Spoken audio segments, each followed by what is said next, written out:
একাধিক মহিলার সাথে প্রতারণার অভিযোগে পান্ডুয়ার বোসপাড়ার এক মহিলা গ্রেপ্তার। মগরার বৈকণ্ঠপুর থেকে ধৃত মহিলাকে আজ মঙ্গলবার বেলা 12টা নাগাদ চুঁচুড়া আদালতে পাঠালো পান্ডুয়া থানার পুলিশ। পুলিশ সূত্রে জানা যায়, গত 14-26 তারিখে বোসপাড়ার এলাকার মমতাজ খাতুন নামে এক মহিলা পান্ডুয়া থানায় লিখিত অভিযোগ দায়ের করে।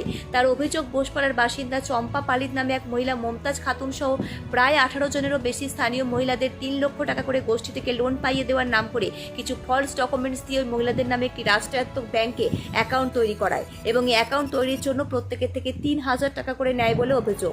গ্রাহকদের অ্যাকাউন্টের পাসবই সহ অন্যান্য ডকুমেন্টস দেওয়ার হয়নি বলে অভিযোগকারী মহিলার। এরপর সেই সকল মহিলারা দেখতে পান তাদের মোবাইলে মেসেজ আসে তাদের অ্যাকাউন্টে কিছু টাকা ঢুকেছে, পরক্ষণে সেই টাকা আবার অ্যাকাউন্ট থেকে তুলে নেওয়া হয়েছে। অথচ এই বিষয়ে সকল গ্রাহকরা কিছুই জানে না। শেষমেশ তারা এই বিষয়ে জানতে চম্পা পালিতের কাছে গেলে তারা খোঁজ পায়নি বোসপাড়ার বাড়িতে।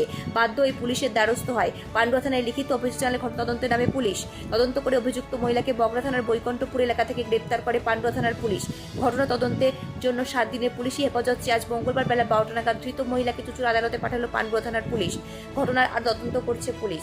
ব্যুরো রিপোর্ট, আমার বাংলা নিউজ।